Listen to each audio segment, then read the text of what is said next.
The following is brought to you by the Social Suplex Podcast Network. This is Hikaleo. I am ELP. And this is Keeping It Strong Style. We love you. Mwah. Yo, this is Rich Latta from One Nation Radio. This is brought to you by the Social Suplex Podcast Network. We present to you the Ace of Podcasts, Keeping It Strong Style. Let's go. It's the Ace of Podcasts, Keeping It Strong Style. Covering New Japan, they ready to hold it down. Jeremy Donovan and the young boy Josh. Come and hit a job out and bury all the frauds. From the Tokyo Dome over to the G1. Social Suplex is the network where we can get it done. I'ma chill and let them have it, cause this is just an intro. Keeping it strong style, 6 stars from the get-go, boy.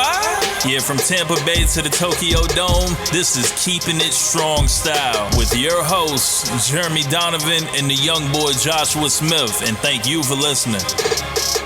Welcome to Keeping It Strong Style, the Ace of Podcast on the Social Suplex Podcast Network.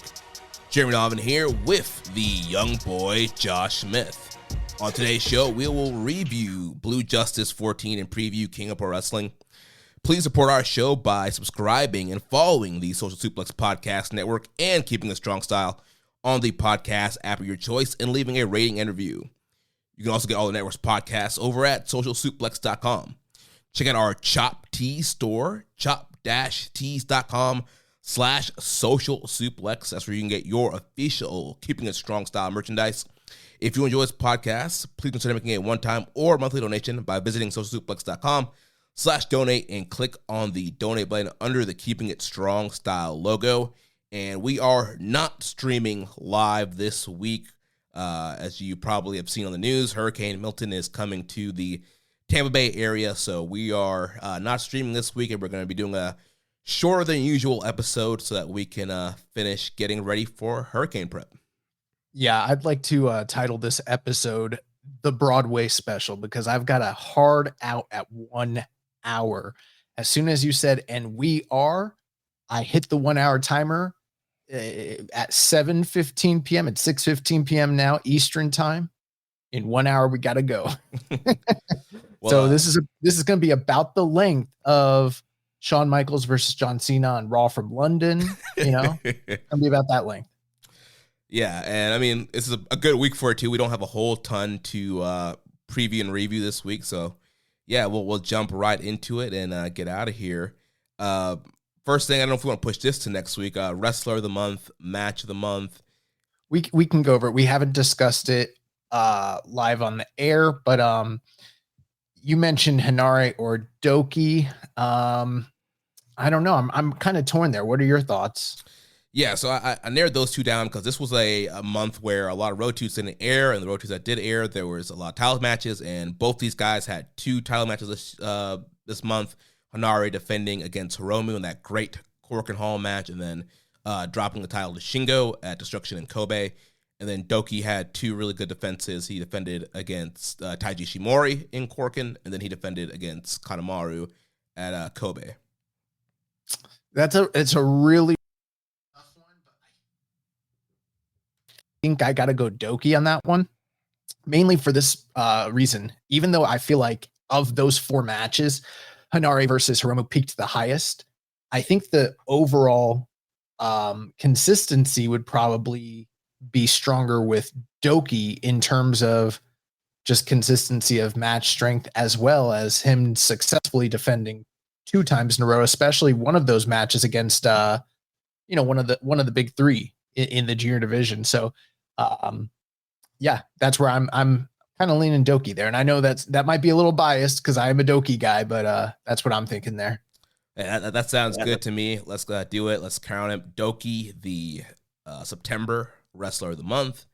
Then for Match of the Month, I had the Hanare versus Hiromu match, or David Finlay versus Yoshihashi. Yeah, this is one where I knew it was going to come down to these 2, and I'm just totally split. I don't know what your thoughts are. Both of those matches were incredible for entirely different reasons. I think as a fan, just for my own personal tastes, I think Hanare Hiromu might be the one I lean a little bit more towards, but I have a feeling that the overwhelming voices out there in the audience probably prefer Finlay Yoshihashi. I'm just gonna guess. I haven't looked. Yeah, I think they're both rated pretty evenly. I don't know. There's something about Yoshihashi and Finlay that was just a little bit more emotional for me, but I could be convinced either way. Yeah, you know what? I think you're probably right. Let's go Finlay Yoshihashi. Both of those matches were meaningful in different ways, but Finlay Yoshihashi kind of almost feels like I don't know. We'll see if they capitalize off of it, but like we've already seen, I think part of the thing with Hanare Hiromu is that the aftermath of that match and the all of the talking points afterward were so negative. It's sort of, kind of hampers the feelings about that match in general. Whereas Finlay Yoshihashi, it's kind of jubilant and very positive. So that's probably the right way to go there. Yeah, had Hanare or had Hiromu won, I could definitely see people going higher on this match, and it probably would have ended up winning. Yeah. We had the Blue Justice tour here. I feel like this is just my feeling, and we're riffing live on there. We haven't talked that. We've been prepping for the fucking hurricane all day, so we haven't talked that much. My feeling is we run through these results and then just do broad talking points, because while the show was very entertaining and it was a pretty good road to, especially with it being a Blue Justice, I don't know that it was that noteworthy to where every single match needs to be broken down necessarily. Yeah, no, we can definitely kind of do some broad strokes here and kind of talk about some big picture stuff. So this was the 40th anniversary show for Yuji Nagata, Blue Justice 14 in Togane Arena. That's Yuji Nagata's hometown. Had a reported attendance here of 1,387. Show opened up. We had Daiki Nagai, Katsuya Murashima, and Bolton Oleg defeating Masatora Yasuda, Shoma Kato, and Toriano 7 minutes and 16 seconds here.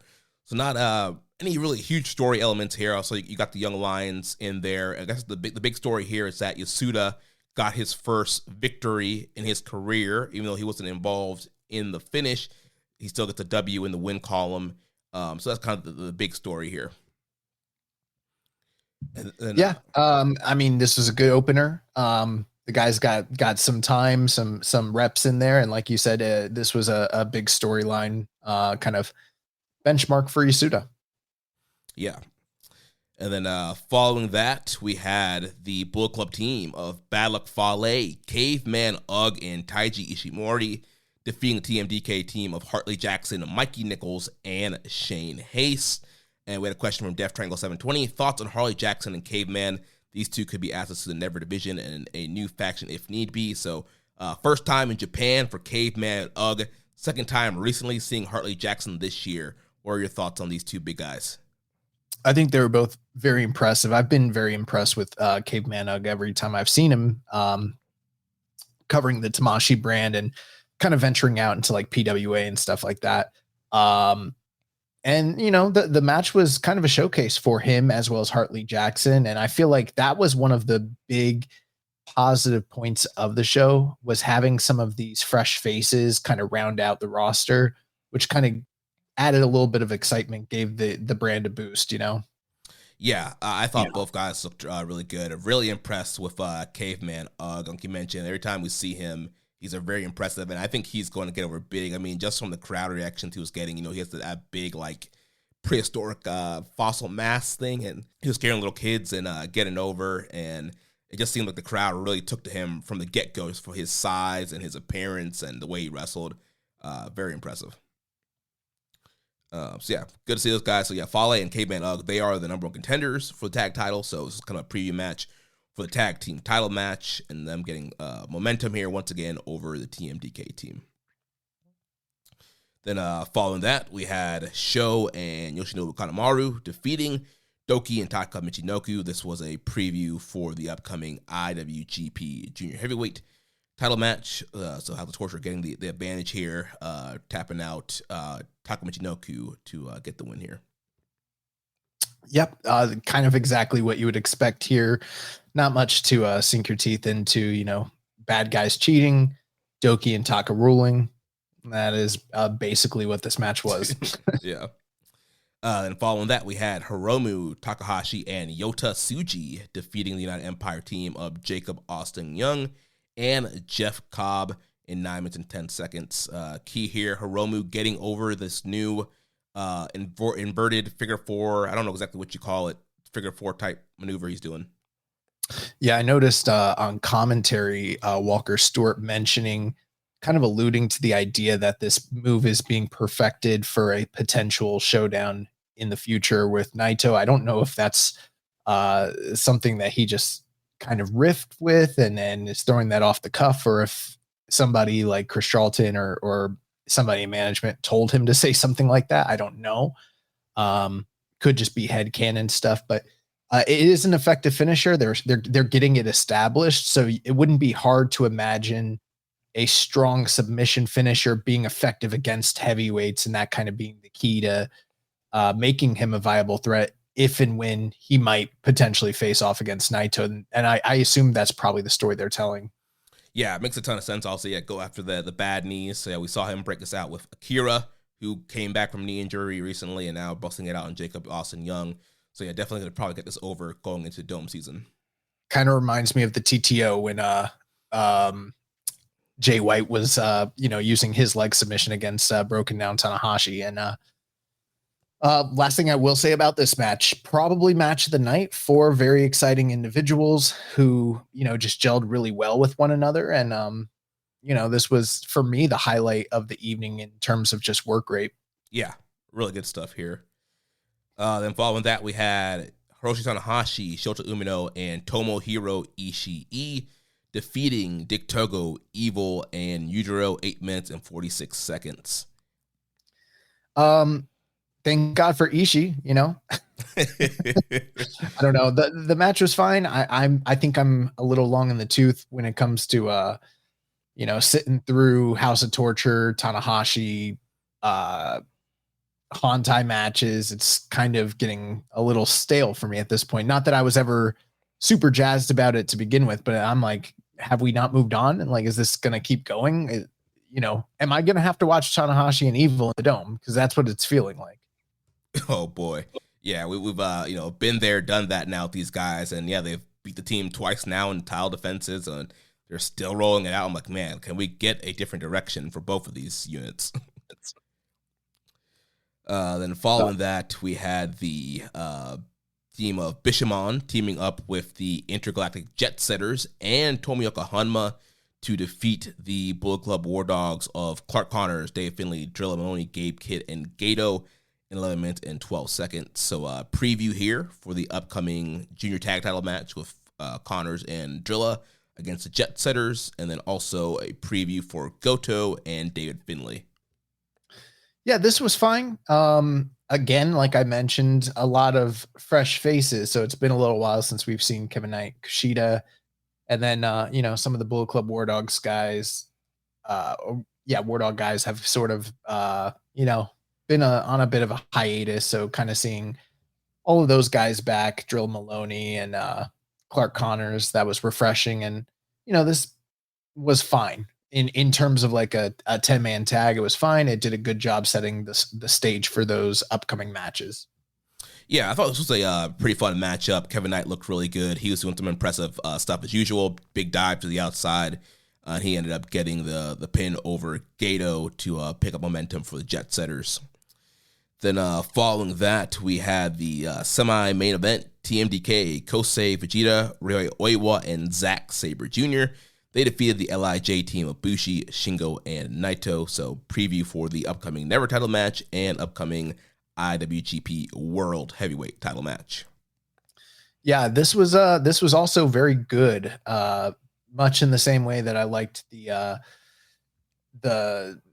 United Empire versus LIJ preview tag earlier on the card. I felt like this was one of the stronger offerings of the evening as well. Say what you will about Naito being broken down, and it's all true, but him and Zach, they gel. I thought they had some pretty good interactions in this match. And then, I'm looking forward to, Shingo and Oiwa. Yeah, that should be a lot of fun. They had some good interactions here. And so, yeah, I think they're going to have a really good singles match next Monday. And so that took us to the main event here. Jun Akiyama and the hometown boy Yuji Nagata They defeat the Noah team of Atsushi Kotoge and Go Shiozaki in 19 minutes and 44 seconds. This is the match that was most heated. It was the main event. I don't know personally if I felt like it delivered in terms of the same level of athleticism and action that we got from those two other matches that I liked, but it served its role and its purpose. The crowd was very much behind these guys. This is clearly, the what sold the tickets and why everybody was jam-packed into the building. And they wanted to see Yuji Nagata get the win on his big anniversary. And some hard-hitting action. It's always good to see Yuji Nagata and Jun Akiyama team up. And, this one's also kind of unique because we're getting Noah and DDT and New Japan guys like all on the same card on a New Japan card, which is pretty rare these days. So very, very fun. I thought everybody, worked hard and got their shit in. And, the good guys stood tall at the end. Yeah, I thought this was a pretty hard-hitting matchup here. These guys were definitely working snug and throwing in shots here. And, yeah, I thought it was a fun, lively main event. A lot of it centered around Nagata and Go, as they've had a match earlier this year that went to a time limit draw. And Go is the current 0-1 world champion right now. And Nagata did pin Go. Which 0-1? Which 0-1? One of them. One of them. Nagata did pin Go with the Blue Justice backdrop driver, so they did tease that Nagata would get a title shot against Go in the future. But yeah, very hard-hitting match of good stuff. Glad to see Yuji Nagata get a big win here in his hometown in the main event, and good way to close the show off. I don't want to delve too much into outside Puroresu stuff, but 15 minutes has elapsed from I'm not the Puroresu expert when it comes to outside groups, but I've heard the talk for a while now that like there's nobody in 0-1 that could hypothetically beat Go Shiozaki in terms of just the politics of it all.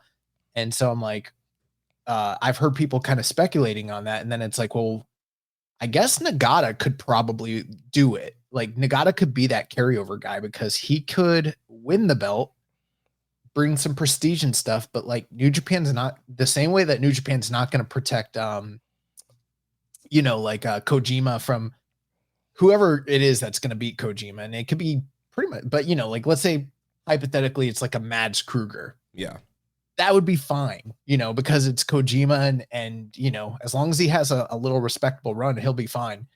I feel like that's probably what's going to happen. They'll put the 0-1 belt on Nagata, and then he'll lose it to somebody over there, whoever that is. And I think he's kind of able to eat that loss a little bit better than Go is in his current role at Noah. Definitely. And we've seen Nagata kind of be used in this role. I mean, he was recently champion in All Japan, and it seems like, in this kind of phase of his career, he can kind of go to all these smaller promotions. He can win belts and be used as a guy, like you mentioned, to bring credibility to these titles, but then also because he's where he's at now in his career, anybody could beat him. And so you could use the opportunity, if you're smart, to pick a young guy, build him up, and have him beat, this former IWGP champion, New Japan legend. And so it's definitely a good way to help other small promotions.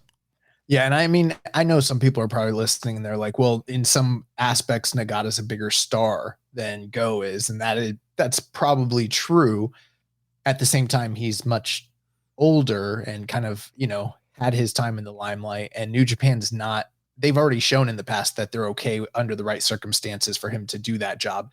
Whereas like there's kind of a working relationship with Noah and 0-1 and 0-1 Max or whatever the fuck all those groups are.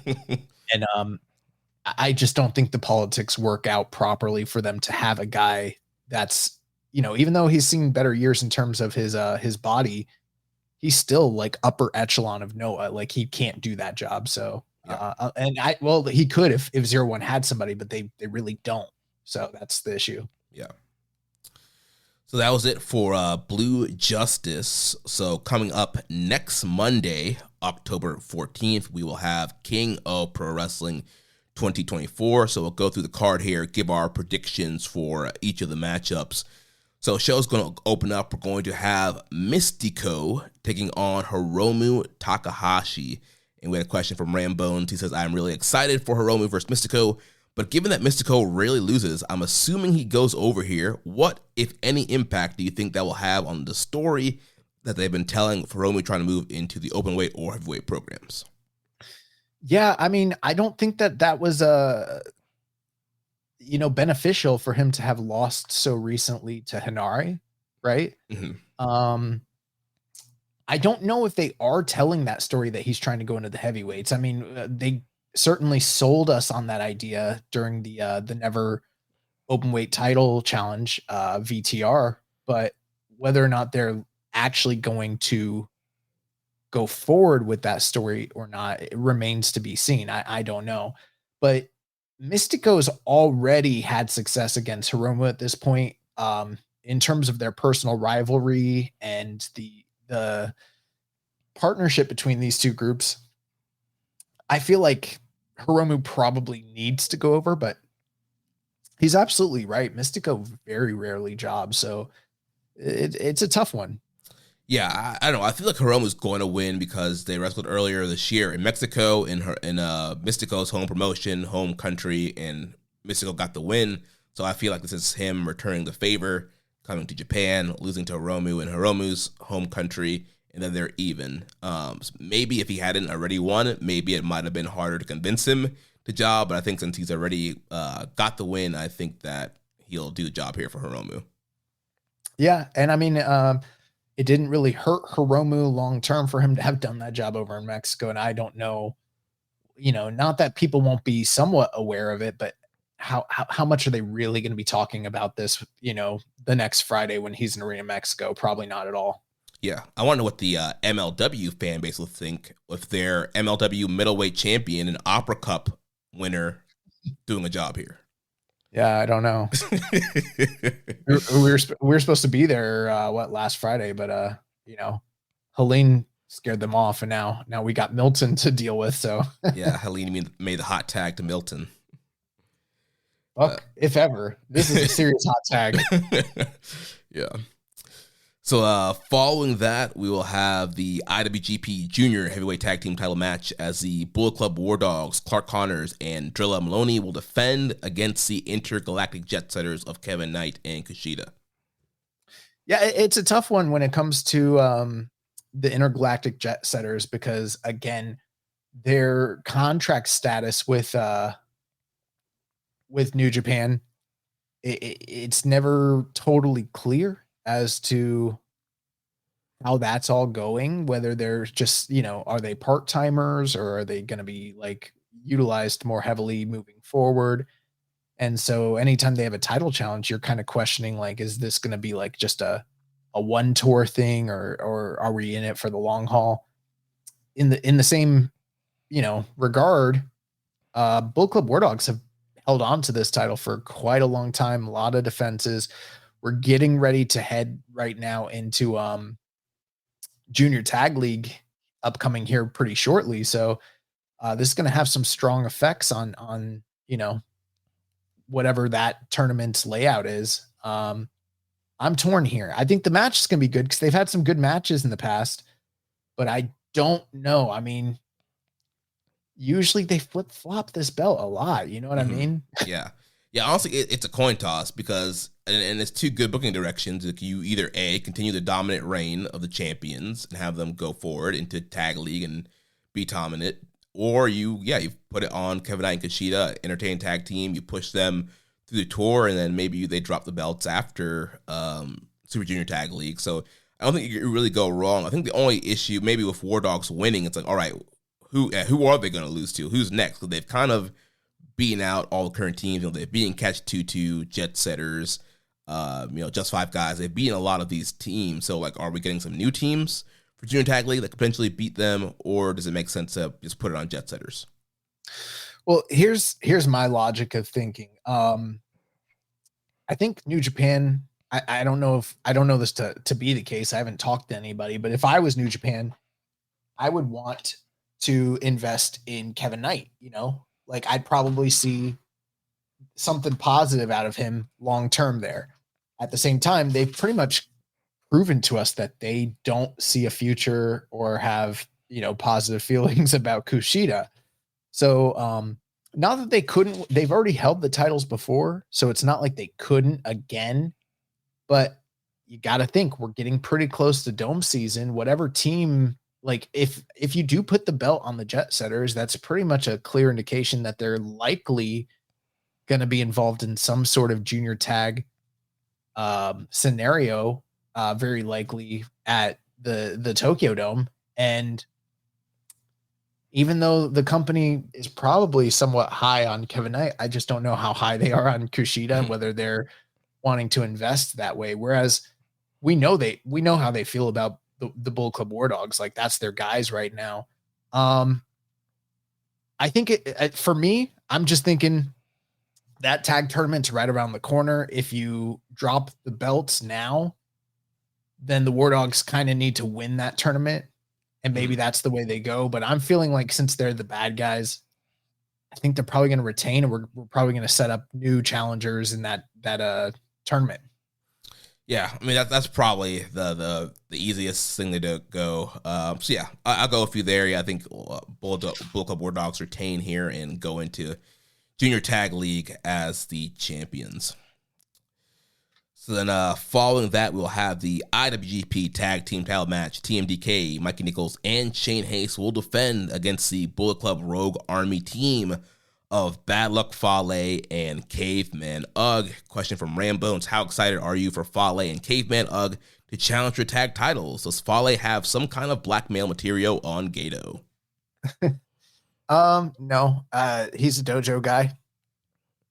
He's loyal to New Japan. He might be a scumbag who's done some shady shit in Australia with his dojo, but that doesn't mean that he's not going to ever work for the company again or anything like that.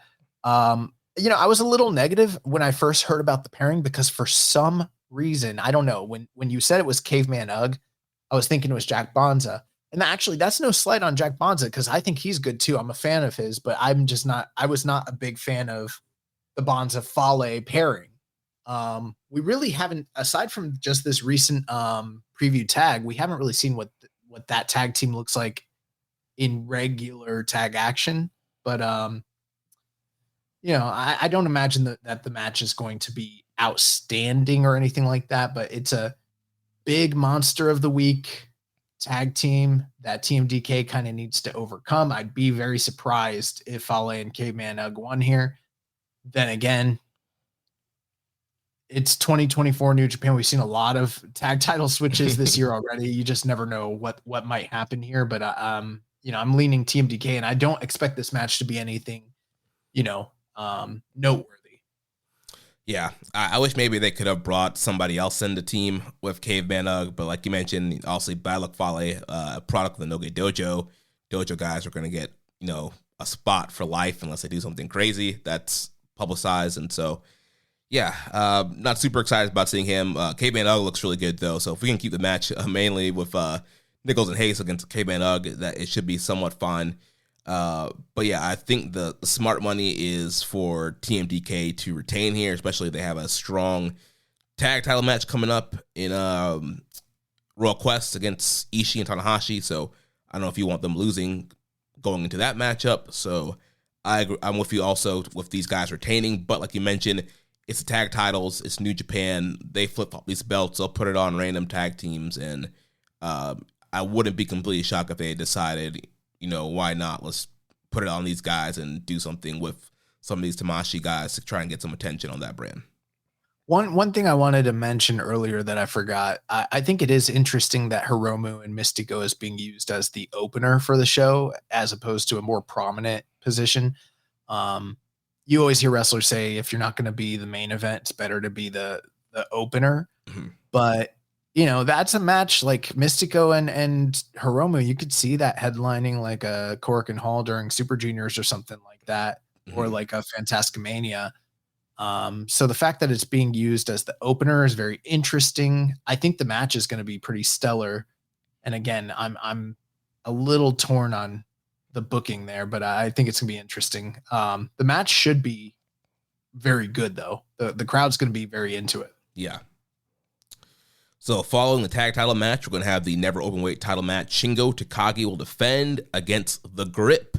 Rei Oiwa, Death Triangle 720 asks, do you guys think it's time for a returning young lion to win gold at KOPW? I would love it. I think that would be very, very, very exciting.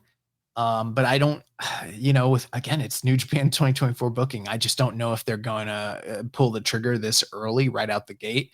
They've shown that they're gun shy to do that with other guys returning recently. But it really just depends. If they do it, then that kind of really tells you how the company feels about this guy's prospects and his outlook and where they see him at current day. But if history tells us anything, they're not going to go all the way just yet. Like, he'll probably fail in challenging, which is what I'm predicting personally. Yeah, I expect Shingo Takagi to retain here, especially because he's somewhere in the mix with this whole Naito storyline and the whole LIJ versus LIJ thing, and wanted to face Naito at the Tokyo Dome. So again, it's kind of like, even Hiromu shouldn't have lost to Inare. I don't think you want Shingo losing to Oiwa here if he's going to be potentially in some kind of program with Naito in his first title defense. Right. I don't know why you would have even put the belt on him. They could have just kept it on Hanare and then had Hanare drop it to Oiwa if that's the way we're going. Right. And plus, you look at the way like Oiwa was brought back. Like, he didn't get a super huge debut. He just got the Mystery X thing. And so I feel like if they were going to push him, he would have gotten a little bit of a bigger debut and reveal and made it a little bit more of a big deal. So yeah, I expect a very good match, but Shingo to retain. At Humana, our Medicare Advantage plans give you coverage and care you can count on, along with guided support to help you feel your best. You could have a plan with a $0 premium or an all-in-one plan that may include medical and prescription coverage, as well as routine dental, vision, and hearing. Learn more at gethumana.com. Humana, a more human way to healthcare. Humana is a Medicare Advantage HMO and PPO organization with a Medicare contract. Enrollment in any Humana plan depends on contract renewal. What do you think about his Grip nickname? I didn't know that was his nickname at all, so I don't know. I had no thoughts about it. Yeah, so yeah. 30 minutes. 30 minutes have elapsed. 30 minutes remain. Yeah, so yeah, he's calling himself the Grip. He says because every opportunity he's going to put a grip on it, and also his spinning lariat is also called the Grip as well. I feel like some of these nicknames are just lost in translation type of shit. Yeah. So following that, NJPW World TV title match, Jeff Cobb will defend against Ren Narita and Yota Tsuji. Yeah, I think it's a little bit. Obviously, I don't think this was the original plan, but the injury to Narita kind of put it made it more difficult for them to get to where they were trying to go. I'm not super compelled. I don't like throughways anyways. Like, there's very few throughways in any company that I'm high on. And I don't know, a 15-minute time limit with these three guys. I don't know. It'll probably be fun and entertaining, but I just don't know how good that could actually be. And it's going to be interesting to see whether they flip the title or not, because I mean, I could see a situation where Ren Narita or Yota Tsuji beat one another and just cut Jeff Cobb out of the equation altogether. Yeah, I feel like Ren Narita is going to steal a pin here. I think, they've been building up Cobb and Tsuji a lot during undercard tags, and so I can see the match being them kind of getting Narita out of the way, and then they continue to beat on each other, and then out of nowhere, the push-up bar hits Cobb, and then just roll up on Tsuji, and I can definitely see Narita stealing this thing here. I'm kind of leaning that way too. Plus, depending on how it all plays out, you could easily get back to a Narita Tsuji match, for one of the other pay-per-views, or I don't know. But I could totally see what you're saying. So we'll see if it plays out that way or not. Yeah. So now, following that, we'll have El Phantasmo, Hiroshi Tanahashi, and Shota Umino versus the House of Torture's Evil, Yoshinobu Kanemaru, and Yujiro Takahashi. Again, over this, war between these two groups. But the story here, the guy you want to keep your eyes on, it's El Phantasmo and also Shota Umino. Those are the two guys you want to pay attention to. But El El Phantasmo just kind of aligned himself recently with Hantai in a more official status. So it's kind of his coming out party. And, Shota Umino, everyone's kind of wondering like where this guy's at, what's he going to do next and everything like that. It seems like all his counterparts are embroiled in something meaningful. So is he just playing second fiddle here, or is he going to make some sort of a noteworthy mark? Yeah, I think Hantai is going to win here with ELP coming back, like you mentioned. And plus, Umino still kind of has that title opportunity in his back pocket by eliminating Zack in that special Rambo they did a couple weeks ago. So it definitely seems like he's going to be getting a title shot sometime in the fall. So I think that Hantai will get the win here and continue to see the losing streak of House of Torture. So then following that, IWGP Junior Heavyweight title match, Doki will defend against Sho. Yeah, I'm not a big fan of this pairing. I also would not be surprised if Sho, unfortunately, were to gain the title or regain the title, I should say. That would just be such a New Japan thing to do right now, Mm-hmm. I'm pulling for Doki, but you have to wonder. I mean, he's beaten all of the top guys back to back to back. What are we doing for the Dome? Do we have, you know what I mean? Mm-hmm. That is another thing too. I don't want to, I know I keep going back to that first match, but aren't we supposed to sort of be expecting a Doki versus Mystico match in some aspect? They sort of teased. Yeah, there was a face-off there, and Discord Daddy did ask, should Mystico challenge Doki if Doki beats Sho, and if Mystico beats Hiromu? Because if Mystico loses, I don't really expect him to come out and challenge. Right. Is there the possibility that he beats Hiromu to set up some sort of redemption story because Hiromu fails to beat Mystico, he fails to beat Hinare,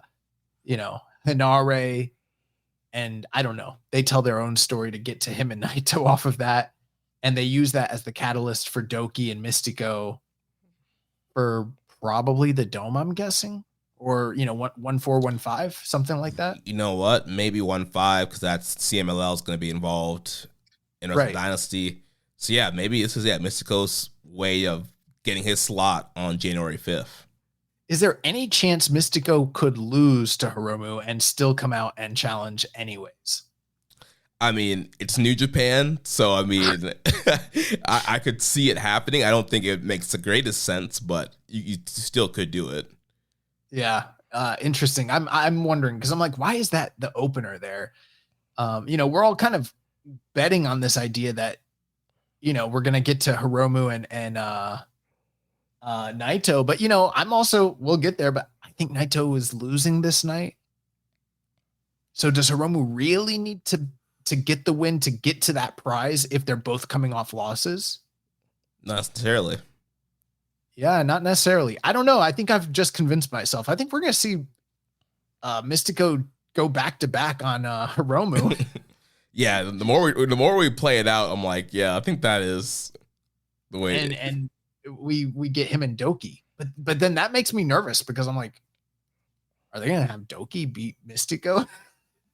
Well, does that mean that Doki doesn't defend for the rest of the year then? No, not necessarily. I don't know. We'll see. Yeah. Def Wrangle 720 also asks, with Despy returning, do you see him regaining the junior title or have Doki reign continue? For me, I think Despy holding the title until Wrestle Kingdom against some will have more buzz than Doki as champion. Sorry, Doki fans. I mean, there's no denying that is certainly the case, that Desperado is, in some ways, maybe the biggest star in the division. It's certainly, split between him and Hiromu. So Doki has only now started to really establish himself as being, I mean, bro, at the beginning of the year, the idea that he could even beat Hiromu in a singles match was far-fetched. The idea that he could, beat his record in the G or in the Super Juniors was far-fetched. The idea that he would be champion at all, that he would do it by beating, all the top guys in the division. These were all, I mean, if you'd asked me, I would have said that was fanboy type shit. Yeah. So yeah, we'll see. I mean, obviously Desperado coming back from injury, also a very key player there. So yeah, we'll see what happens. But I mean, Doki Mystico is right there if you want to have a big matchup for Doki at 1-4-1-5. So then semi-main event here, IWGP Global Heavyweight Title. David Finlay defends against Hiroki Goto. I'm excited for this match, and they're doing something right. If I'm excited for David Finlay matches, I've been an ardent hater of him, even when I've had positive things to say. I've just never really been that jazzed up for his matches. But him and Goto, they do have good chemistry. Goto's had a banner year and a kind of resurgent year, and David Finlay's like hitting his stride right now. And if it weren't for the WWE Dolph Ziggler little run that happened earlier in the year, then I feel like David Finlay would have been probably champion this whole time. But he's certainly been the guy that's thus far like ruled that division. I'm going with David Finlay. I as much as I like Goto and as much as I would love to see him get this title and head to the Dome, and if he does, I'll be jumping up and down. I just think that they're probably going to stick with Finlay personally. Yeah, I'm right there with you. I think Finlay is going to retain here, and I expect another great matchup. I think I can see a similar story to the Yoshihashi match where Goto is getting great crowd reactions. He's getting great near falls, and the people believe in him, but then Finlay just pulls it out and gets the win and kind of upsets the people that the guy that people want to win. And I think he's very good in that role and kind of beating the fan favorites, beating the guy that you really, really want to get a big win, especially for a guy like Goto, who's a New Japan Cup finalist, had that good story in the G1 and wanting to do it for his kids. And, they've really relied a lot on Goto this year in some big spots. And so, I think there's going to be a lot of people that want him to win this title. But yeah, I think Finlay is going to get the win here. Maybe a question from that dude named Menace. With the push that Dave Finlay is getting, do you think he wins the IWGP title next year? I'm not 100% bullish on that, but with the popularity of the group, the good work that they've all been doing, and the way they've kind of reestablished the Bullet Club brand, you can't put it past them. Yeah, I would say the 40 minutes have elapsed, 20 minutes remain.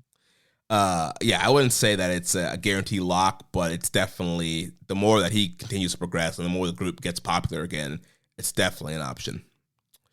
So that will take us to the main evento, IWGP World Heavyweight Title match. Tetsuya Naito defending against the G1 Climax winner, Zack Sabre Jr. Yeah, it's been a whirlwind to get here. The world title picture has been very, topsy-turvy this year for sure, especially with Naito at the helm.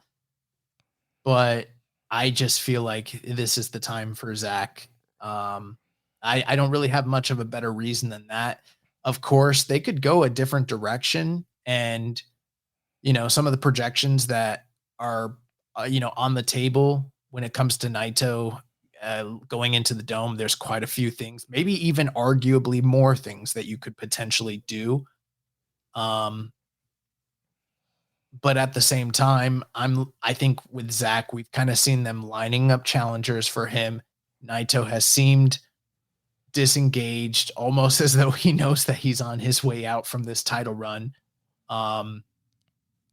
And Zack's got all the momentum. Now, we've seen situations like this. I mean, even Naito versus Okada at Wrestle Kingdom 12 is like a prime example where people were, really, really, really, really behind him and thinking that it was his time, and they delayed it, by quite a while. And they could do something like that here too. But business-wise, the company's not in the same kind of shape that they were before, to be able to take gambles like that. I feel like it would be unwise to not capitalize on the goodwill and the forward momentum that they have with Zack right now.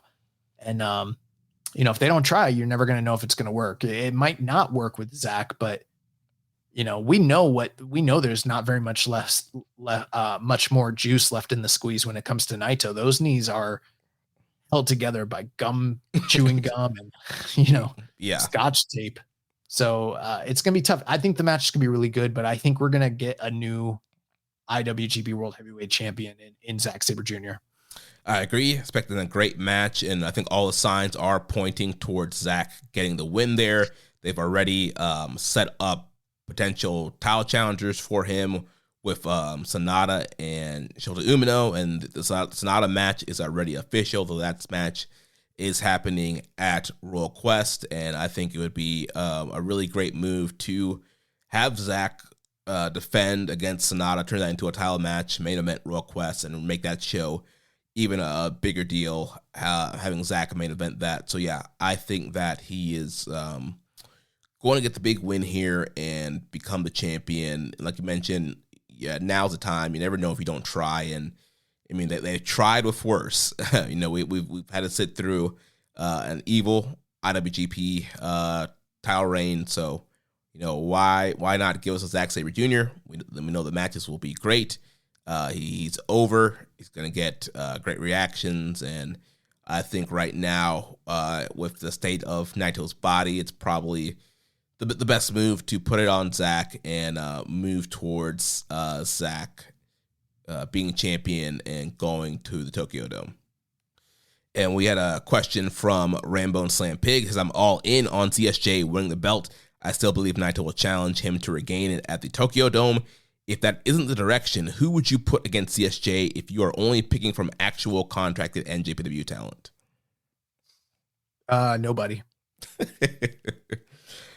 I won't rehash the entire theory, but the bottom line is New Japan does not put in first time headliners for the Tokyo Dome historically against another first time headliner. They just don't do it. They only put in headliners, and there's only 3 modern day guys that they have currently under contract that could even potentially do it. And that's Naito, Shingo, and Tanahashi. And Tanahashi's broken down.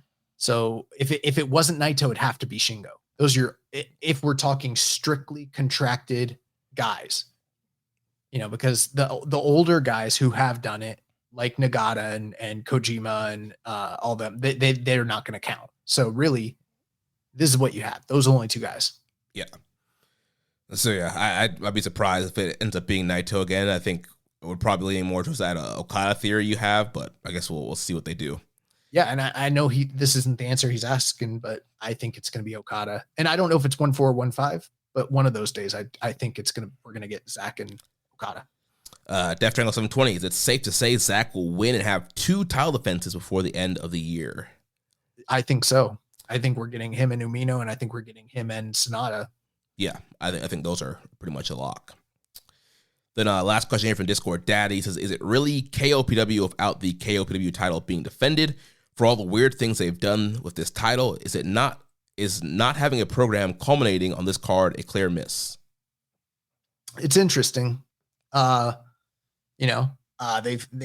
got non-title matches on the card with the House of Torture Hantai tag match, and then the Hiromu Mystico match. And it is interesting that has been bumped, but I'm okay with it. I'm not really that big a proponent of KOPW anyways. And, fucking Okan lost against Naito anyway. So yeah, honestly, like that thought didn't really cross my mind until he asked that question. Because, this pay-per-view has been established way before the title was established. So, but I mean, I guess I could kind of see where he's coming from. I mean, it would make sense to do that, have that title on King of Pro Wrestling. But like I mentioned, he just lost to Naito. He just had a big title match spot. So time for some other title programs to fill in the card here. That is going to do it for our review. Let's jump into the news. Just going very quickly. There was an announcement that Stardom's Nagoya event Saturday night, the first match has been signed for Historic Crossover 2, November 17th. The G1 Climax winner, Zack Sabre Jr., and 5-star Grand Prix winner, Micah, will take on El Desperado and Starlight Kid in tag team action. Great O'Khan showed up at Stardom and issued an open challenge for the KOPW title at Historic Crossover. So it looks like we're getting an intergender title match there. Mayu Iwatani successfully defended the IWGP Women's Championship against Toni Storm. Strong Style Evolved has been announced for the Walter Pyramid December 15th. Tickets are on sale 12 noon Friday, October 11th. Josh Barnett has been assigned to serve as a guest Noge Dojo coach starting this month. The video of the Kenny Omega and Hiroshi Tanahashi reunion was released, and they were teasing an Omega and Tanahashi versus the Young Bucks match at Wrestle Dynasty.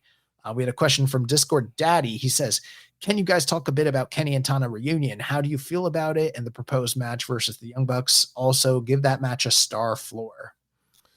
Yeah, I mean, I think that's a very interesting matchup. And like we talked about last week, I never thought that they were building to a singles match. So them teaming together makes sense for Wrestle Dynasty. And yeah, I think them against the Bucks would be a pretty great match. Also, based on what storylines that have happened with the Bucks and Tanahashi and the Bucks and Kenny in the past year. And so yeah, I think the floor there is definitely 4 stars. I think 4 stars are better just for the talent, the atmosphere, even for a broken down Tanahashi.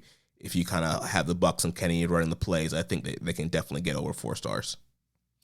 This would be Wrestle Dynasty is what? That's the December card for AEW? No, that's January 5th. Oh, okay. My bad.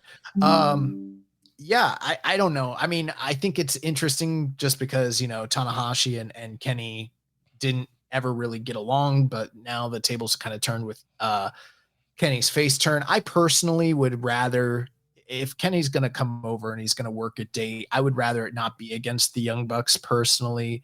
I know that there's a story to be told there given what's occurred in AEW. But I mean, we so rarely get this guy over in Japan, and there's so much talent he could be working with. I don't really see a lot of upside for him to work with Tanahashi and the Bucks again. Even though the match has never quite happened, we've seen derivatives of this in the past. So, and at the same time, we talked about Tanahashi. There's no denying Tanahashi's star power. That's a meaningful match. And, if you're Omega and you're just returning from injury, you probably do want to work with safe guys that you can trust, that are going to protect you and give you a great match. So 50 minutes have elapsed, 10 minutes remain. I would rather see Kenny do something more challenging and interesting personally. Well, there's always 1-4. Maybe he gets a matchup, a singles on January 4th and then do the tag on January 5th. But I kind of get that feeling that we're likely going to see the outside guys in the bigger showcase matches on 1-5. And if they do appear on 1-4, it'll be more in like a, a setup tag. Right. I don't see them going from one big match on 1-4 to a somewhat big match, but on 1-5, but not like the main event sort of thing. I don't think that's what they're doing, if I had to guess. So yeah, I don't think we're gonna see Kenny in a dream match the day before, if that's what I mean. Yeah, I can definitely be like Omega, Tanahashi, and Hantai against the Bucks and like Bullet Club or something. And again, you have to wonder like how much of that do you even want on 1-4, considering the fact it's 1-4. I mean, is Wrestle Kingdom, or is it Road to Wrestle Dynasty? Like, which one is it? Yeah.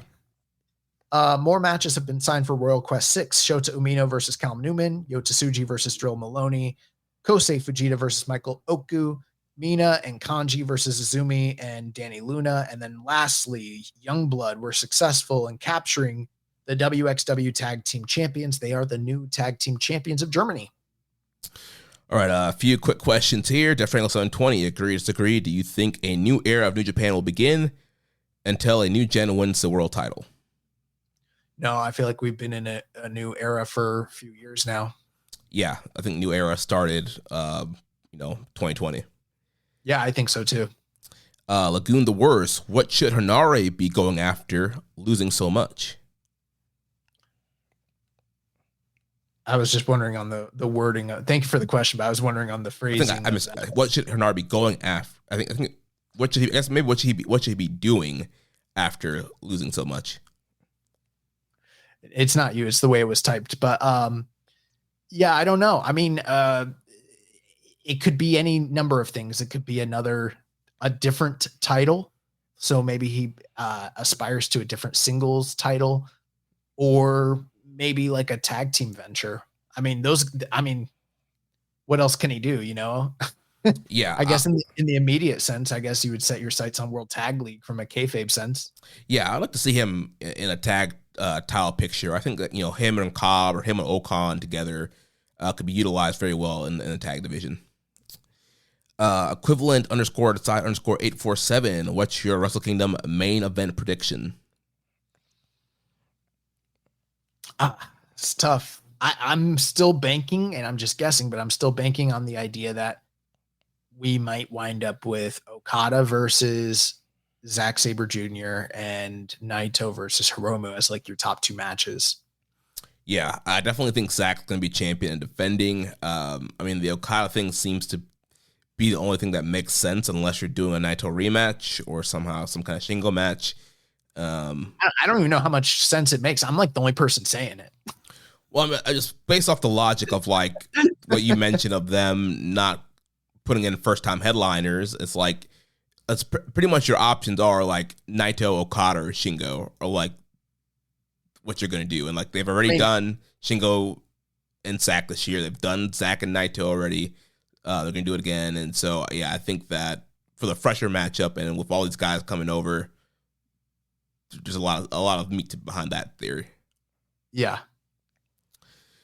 Then last question here, Death Triangles on 20. What's an interesting story New Japan can do with the junior tag / heavyweight tag belts that feel distinct and not by the book? I don't know, man. I'm not the booker. Yeah, I mean, I think that there's a lot of stories that can tell. I mean, I like the whole story of dominant champions like they're doing with War Dogs and building up a team to kind of beat them, and then even the story of having a team like keep trying and failing, and then it's like the last shot, like you have to win this match or disband, something like that, and then the babyfaces finally win. It's something they could do. Yeah, I don't know. I mean, New Japan tells their stories in a very different way than other companies do, so you have to kind of keep that in mind. I think a lot of that would kind of be driven by the backstage promos and probably attacks and shit like that. Maybe some sort of breakup angle where something happens within a faction, someone defects, and then it leads to a title challenge of some sort. I think that could be interesting. But with who and what, I don't know. I always hate those hypotheticals because I'm not really into the booking side of things. I prefer to just let it play out, for lack of a better term. Yeah. Well, that is going to wrap things up. Let's real quick, recommended match of the week. We did have a listener, our boy Adam on Twitter, did send us a excursion match suggestion of Robbie Eagles versus Jackson Drake for the Soul of PWA title from DPW California Classic, which is up now, I think, on Wrestle Universe, I believe. So yeah, we can check that match out. Yeah, that match is up. I think it's on YouTube, actually. Gotcha. Okay. Yeah. But we're definitely going to watch it. So yeah, that will be the recommended match of the week for next week for us to review, provided we can come back and do a show next week. Yeah, as long as we're still here. I mean, I'm sure we'll be safe, but at the same time, we are very possibly looking at severe power outages that could be long lasting, or even internet outages, or who knows. It really just depends. Me and Jeremy are in different parts of the Bay Area here in Tampa, and we're keeping an eye on this storm. We've got preparations made and, our own, I guess, escape routes and shit like that. But a lot of what happens here, this is going to be a catastrophic storm. We didn't talk about it too much at the start of the show. We're at that 1 hour mark, but what happens, how much damage is done really is going to depend on where this hurricane makes landfall with the eye. and it could be catastrophic for the immediate area that we're in. It might not be as bad under other certain scenarios, but it's going to hit somebody in the on the East Coast of Florida really, really, really like fucking bad. So we'll see. There is a chance. Yeah. There's the chance we might not be able to come back and do a show next week, or, God forbid, even a prolonged period. Yes. We'll see what our power situation looks like, because we need electricity to do the show. Yeah, and internet. So we'll see what happens. But if all is good, we will be back next week to review King of Pro Wrestling. So remember, if you there could be a scenario where we outsource the show entirely. One Nation Radio on Keepin It Strong Style. Well, if you want to watch our show live or listen without ads, sign up at patreon.com/KIStrongstyle. You can also make a donation by visiting socialsuplex.com/donate and click on the donate button under Keeping It Strong Style logo. Also get one of our new t-shirts over at shop-tees.com/socialsuplex. And make sure to connect with us on social media. On X, follow us at KIStrongstyle, at socialsuplex, and at Donovan. On Facebook, follow us at facebook.com/socialsuplex and the Wrestling Squared Circle Facebook group. On Reddit, I am the Pro Black Guy, just Keeping It Strong Style.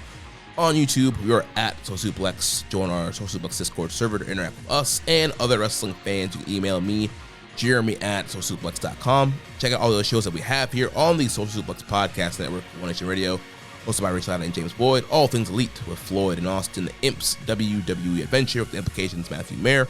Wrestling Art with Chris Sings. Tunnel Talk with Ali and Leah. And the Trish and Sarah Wrestling Podcast. Don't forget to subscribe and leave a rating and review. And we'll catch you hopefully next week on Keeping It Strong Style, the ace of podcasts. Ichiban. Thank you for listening to Keepin' It Strong Style. We'll see you next time.